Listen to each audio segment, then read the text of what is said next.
अत्याचार जिसके ऊपर होगा वहां हम संगठन के साथ, चंद्रशेखर साथ कतई पक्का कमर कस के लड़ेंगे। जैसे फौज में लड़े हैं। हाँ, जैसे फौज में हम करके आए 24 साल, ऐसे ही इसमें करेंगे, हम पीछे नहीं हटेंगे। प्रदेश से बाहर जाना पड़ेगा। जाएंगे, प्रदेश क्या दूसरे देश चले जाएंगे। जब हम अपने घर को छोड़कर 10-10 महीने में छुट्टी आ सकते हैं, तो हम दूसरे देश भी चले जाएंगे। हमको आज आर्मी बुलाएगी तो आज भी जाएंगे, हम लड़ेंगे। लठ खाने पड़े तो बिल्कुल तैयार हूँ। लड़ना होगा तो लड़ेंगे भी, और मारेंगे और मरेंगे भी। नौजवान तो ऐसा कह सकते हैं, लेकिन इतनी उम्र है दादाजी अब भी इतनी जान है भैया, काहे को चिंता कर रहे हो तू? हाँ, अब भी जान उतनी है। नौजवानों से आगे रहेंगे। हमने नौकरी भी करी है, सिक्योरिटी में नौकरी करी है, सब में करी है, सबका तजर्बा हमें। हम लड़ेंगे भी और मारेंगे भी और मरेंगे भी। चंद्रशेखर के लिए कुछ भी कर सकते हैं। जान भी दे देंगे। क्या बात कर रहे हैं। बिल्कुल पक्की बात है। अच्छा, हाँ, ताऊ हड्ड टूट जाएंगे, उम्र होली है। टूटेंगे कैसे? तोड़ेंगे पहले, बाद में टूट जाए तो कोई बात ना। लठ खाने के लिए तैयार है। नहीं, खाने के लिए तैयार है जी, कतई गोली भी खाएंगे, लट्टी भी खाएंगे, मारेंगे भी। चाचा बाल भूरे पड़ गए हैं कुछ। ये तो कोई बात नहीं, भूरे काले होते ही रहे हैं जी। कभी अरे वो तो कह रहे हैं कि वो तुम्हारा मुखिया है क्या चंद्रशेखर, खामोखा युवाओं को तो भटका ही रहा है, तुम बड़े बूढ़े भी भटक रहे हो मेरे यारों। उन पे झूठे आरोप लगा रखे हैं जी, जितने भी सब झूठे आरोप हैं जुन पे।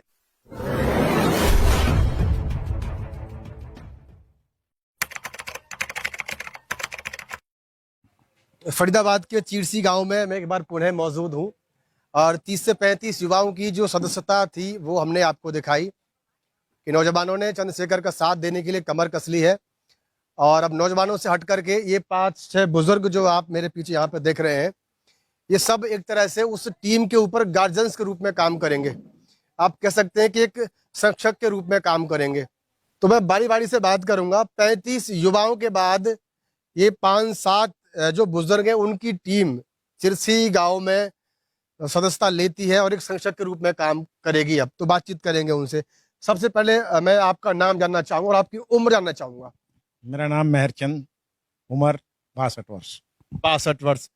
तो सर क्या बैकग्राउंड रहा है आपका? सर्विस में रहे हैं, मैं आर्मी किसान खेती की? आर्मी से रिटायर हूँ, 2007 में हुआ हूँ। अच्छा, आप आर्मी से रिटायर? मैंने 10 साल बैंक में ड्यूटी की है। अभी पिछले साल जनवरी से रिटायर हूँ, अब घर पे रहता हूँ। चलिए एक बार मैं सबका परिचय कर लेता हूँ, उसके बाद में फिर पुनः बात करूंगा। दादाजी आप बताइए, अपना नाम और उम्र बताइए। मुरारी। उम्र क्या है? 60। क्या करते हैं? खेती करते हैं आप किसान हैं, खेती करते हैं? ये। ठीक है, दादाजी आप बता दीजिए। नथीराम, उम्र क्या है अभी? 69 साल। 69 साल। अच्छा, क्या करते हैं वैसे फिलहाल अभी, या पीछे से काम क्या रहा है? नौकरी करते थे जी। अच्छा, हाँ जी, गवर्नमेंट जॉब में थे? प्राइवेट। अच्छा, प्राइवेट में थे, रिटायर हैं अब? हाँ जी, रिटायर है। ठीक है, मैं आपसे बात करूंगा, दोबारा बात करूंगा। आप बता दीजिए। दीपचंद जी। उम्र क्या है आपकी? 49 जी। 49 हो गए। अच्छा, व्यवसाय क्या है, पीछे से क्या करते हैं? खेती बाड़ी और दूध का है जी। खेती बाड़ी और दूध का काम है आपका। चलिए आप बता दीजिए सर। राजकुमार नाम है, उम्र क्या है? 44 साल। 44 साल है। अच्छा, व्यवसाय क्या है, क्या करते हैं पीछे? अभी गाड़ी चलाते थे, वो छोड़ दी, ड्राइवर थे। आप फिलहाल क्या कर रहे हैं? अभी फिलहाल खाली हूँ। खाली है अभी? अच्छा, आप आ जाइए इधर, आप बता दीजिए। मेरा नाम पौप सिंह है सर। मैं इसी गाँव का रहने वाला स्थायी निवासी हूँ। और मैं एक उम्र क्या है? उम्र क्या है? मेरी उम्र 42 वर्ष है सर। और काम काज क्या है सर अपना? मैं सर ये सब्जी वगैरह का काम करता हूँ। आप बता दीजिए। नाम मेरा शेर सिंह है और MBH में काम करता हूँ, प्राइवेट जॉब करते हैं? Private job. अच्छा ठीक है, मैं पुनः जो है वहीं आ जाता हूँ। तो सर एक गार्जियंस के रूप में आप इस टीम के ऊपर यहाँ पर अब रहेंगे आगे से। जो 35 युवाओं की ये टीम है, या पूरे जिले की जो बॉडी है उसे कह सकते हैं, तो किस तरीके से मैनेज करेंगे? और क्या आपका अनुभव है अब तक इस संगठन को लेकर के, जिस तरह से तमाम आरोप लग रहे हैं चंद्रशेखर आजाद पर कि वो युवाओं को भटका रहे हैं, ऐसे वैसे कई चीजें हैं, तो उस पर आप क्या कहेंगे? पार्टियां तो अपने लिए एक दूसरे पे ब्लेम करती हैं, परंतु जो चंद्रशेखर और जय भीम, क्रांति भीम है, जो ये काम बुजुर्ग, गरीब, सबके लिए बहुत अच्छा काम कर रही है। ये जहां भी किसी को जरूरत पड़ती है, ये सबसे आगे मिलते हैं, चाहे वो किसी भी प्रकार की परेशानी में हो, उसका साथ देते हैं। हम इसलिए इससे जुड़े हैं और हम भी यही काम करेंगे आगे। अपने जो गरीब भाई हैं बहनें हैं, अत्याचार जिसके ऊपर होगा वहां हम संगठन के साथ, चंद्रशेखर साथ कतई पक्का कमर कस के लड़ेंगे। जैसे फौज में लड़े हैं। हाँ, जैसे फौज में हम करके आए 24 साल, ऐसे ही इसमें करेंगे हम, पीछे नहीं हटेंगे। हम अपने जो हमारा परिवार है जितना भी है भीम आर्मी का, हम उसके साथ मिलकर सब काम करेंगे। बड़ी जिम्मेवारी हो जाती है आप 5-7 बुजुर्गों पर, हाँ जी। क्योंकि बहुत बड़ी टीम है जिले में। तो उनको जो है किस तरीके से गाइडलाइंस आप बनाएंगे और कैसे कैसे क्या कुछ काम उनको दिया जाएगा, कुछ इस तरह का? जैसे जैसे हमारे को दिया जाएगा ऊपर से टास्क, वैसे हम काम करेंगे। जो हमारे सीनियर हमको टास्क देंगे हम उसको पक्का करेंगे, सुलह करेंगे उसकी। प्रदेश से बाहर जाना जाएंगे, प्रदेश क्या दूसरे देश चले जाएंगे। जब हम अपने घर को छोड़कर 10-10 महीने में छुट्टी आ सकते हैं तो हम दूसरे देश भी चले जाएंगे। हमको आज आर्मी बुलाएगी तो आज भी जाएंगे, हम लड़ेंगे, अपने देश के लिए लड़ेंगे। अब हम अपने जो समाज है उसके लिए लड़ेंगे। अब तक देश की सेवा करके आए, अब अपनी सेवा समाज की सेवा करेंगे हम। चलिए दादाजी, आप किस तरीके से गाइड कर पाएंगे इन नौजवानों को जो आपके पीछे खड़े हुए हैं? नाम है तो कहना हुआ। फिर भी आपको जिम्मेदारी तो दी गई है ना, हाँ, जिम्मेदारी पूरी करेंगे। कम से कम आपकी हाँ तो बाकी है। हाँ हाँ हाँ, बाकी है। लट खाने पड़े तो बिल्कुल तैयार हूँ। अच्छा जी, बिल्कुल। दादाजी आप बता दीजिए। वाली बात ही ना कतई भी। चलिए आप बता दीजिए, बड़ी जिम्मेवारी है आपके ऊपर, गार्जियंस के रूप में आप काम करेंगे। पूरी निभाएंगे। लड़ना होगा तो लड़ेंगे भी, और मारेंगे और मरेंगे भी। अच्छा, हाँ, बस ये इतनी। नौजवान तो ऐसा कह सकते हैं, लेकिन इतनी उम्र है दादाजी अब भी इतनी जान है भैया, काहे को चिंता कर रहे हो तू? हाँ, अब भी जान उतनी है। नौजवानों से आगे रहेंगे। हमने नौकरी भी करी है, सिक्योरिटी में नौकरी करी है, सब में करी है, सबको तजर्बा हमें। हम लड़ेंगे भी और मारेंगे भी और मरेंगे भी। चंद्रशेखर के लिए कुछ भी कर सकते हैं। जान भी दे देंगे। क्या बात कर रहे हैं? बिल्कुल पक्की बात है। अच्छा, हाँ, ताऊ हड्ड टूट जाएंगे, उम्र होली है। टूटेंगे कैसे? तोड़ेंगे पहले, बाद में टूट जाए तो कोई बात ना। हाँ, चलो, लेकिन आप पर एक जिम्मेवारी भी है, इन बच्चों को जो इधर उधर भटक जाते हैं उनको सही लाइन पे लेकर के आना। गार्जियन से आप लाइन पे उनको भी लाएंगे भाई, उन्होंने भी देंगे शिक्षा भाई। एक रहोगे तो कुछ जोश के साथ साथ होश बहुत जरूरी हाँ, जो उसके साथ होश तो होना चाहिए भाई। है। इसीलिए आपको गाइडलाइंस के लिए यहाँ पर रखा गया है कि आप बुजुर्ग हैं, इन सबको जो गाइड करें। हाँ, गाइड करेंगे भाई, सब समझाएंगे, पढ़ोगे भी और तरक्की भी करो। वो तो ठीक है, लेकिन जोश बरकरार है। जोश बराबर है भाई। ठीक है, आप बता दीजिए। हाँ जी। अब आप पर एक जिम्मेवारी है, आप एक तरह से गार्जियंस बन गए इन लोगों के ऊपर, तो एक बड़ी जिम्मेवारी है। आधी रात को भी आपको भागना पड़ेगा, तो समय उतना निकाल पाएंगे कैसे? कैसे क्या होगा, कैसे कर पाएंगे?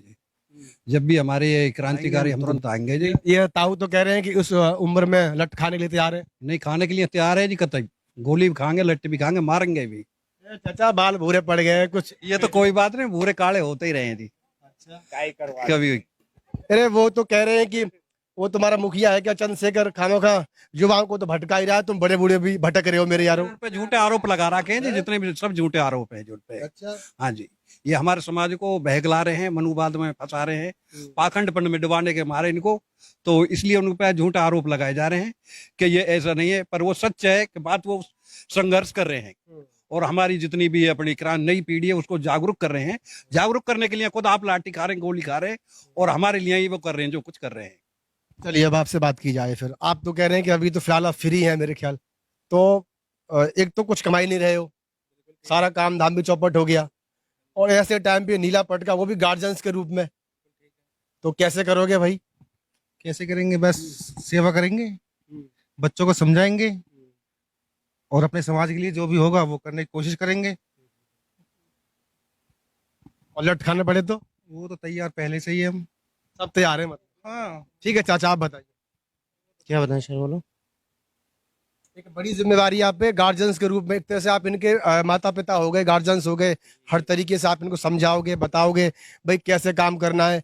पहले तो आप इनसे कुछ चीजें जानोगे, जो आपके अनुभवी जो और हैं, जो आपसे अधिक उम्रदराज हैं, तो किस तरीके से गाइडलाइंस बनाओगे, किस तरीके से ये लोग चले? ऐसा जी देखो, हमने तो समझाने में कोई कसर करी ना कर समझा रहे हैं, और समझाएंगे ना। आती इनकी समझ में तो ये खुद खता खाएंगे, और हमने इसीलिए इस संस्था का इन्हें थोड़ा सा रास्ता अनुभव करा रहे हैं कि भाई अपना तुम ऐसा हमने समझ सके। हमने तो एक बात छोटी सी समझी कि अगर घर में एक पढ़ा लिखा इंसान हो तो वही सब बच्चों को पढ़ाते, लेकिन नहीं पढ़ते कि मास्टर के पास क्यों भेजने की आवश्यकता पड़ती है कि उससे डरते हैं।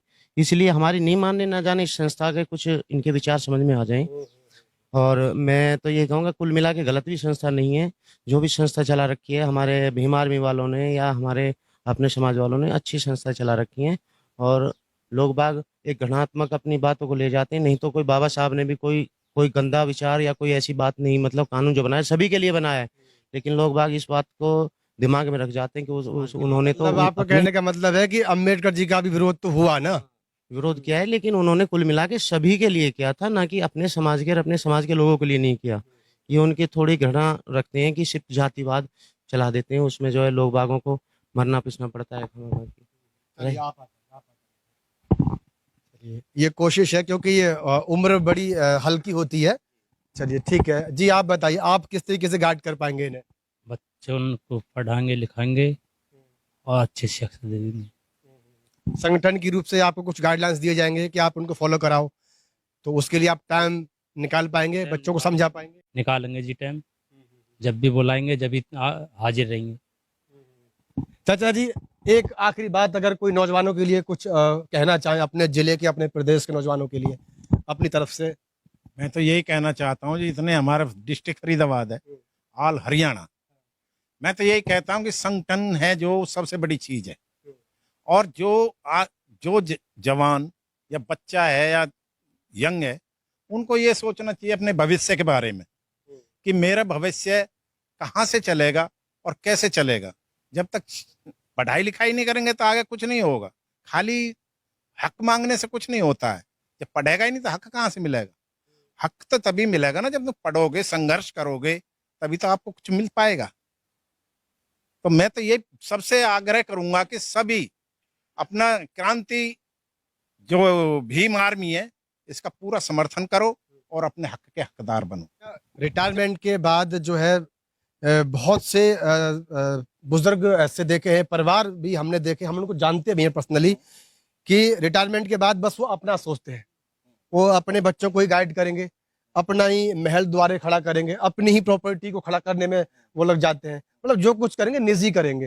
लेकिन आप रिटायरमेंट के बाद, और ये मुझे कहने में कोई संकोच नहीं है कि ये जो इतना बड़ा आयोजन जो किया गया वो आपके बेटे ने किया, जो मेरी जानकारी है, उसके बावजूद भी आपका जुनून यहाँ पर सब लोग देख रहे हैं, तो आप उनके लिए क्या कहोगे कि रिटायरमेंट के बाद ही वो सिर्फ अपने लिए ही जीते हैं, समाज को पीछे छोड़ देते हैं? वो गलत आदमी है।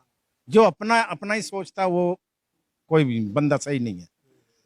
बंदा वो ही सही है कि जो सब पूरे समाज के लिए करे, चाहे उसमें उसको अपनी कितनी कुर्बानी देनी पड़े, परंतु जो आदमी दूसरे के लिए मरेगा वो नाम कमाएगा और किसी का दुख सुख में साथ देगा, वो ही आदमी होता है। ऐसे तो मैं इसको आज करोड़पति होता, 24 साल नौकरी करी तो मैं भी करोड़पति हो सकता था।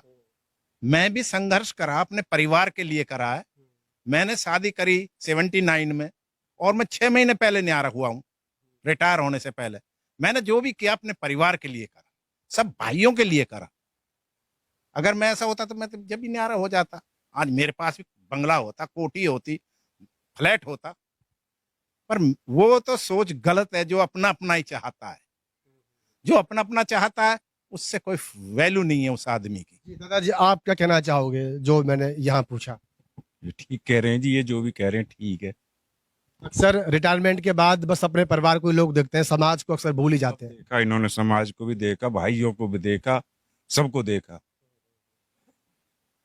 पे बैक टू सोसाइटी ये नारा था बाबा साहब का। बाबा साहब चाहते थे कि जब मेरा समाज पढ़ लिख करके एक बुद्धिजीवी बन जाएगा, संसाधनों में अपनी भागीदारी सुनिश्चित कर लेगा, पढ़ लिख करके जो है वो वकालत करने लगेगा, डॉक्टर इंजीनियर बन जाएगा, तो वो पे बैक टू सोसाइटी को फॉलो करेगा। यानी कि जो हमें मिला हम उसको दें, हम सामने वाले को दो, तो ऐसे करके समाज उन्नति करेगा, देश बदलेगा, लोग बदलेंगे, समाज बदलेगा, तरक्की करेगा।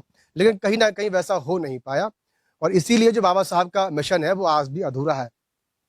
लेकिन वो कहते हैं कि जब अगर करने का जज्बा हो, मायने उम्र नहीं रखती है। ये तस्वीरें इस बात की गवाह है।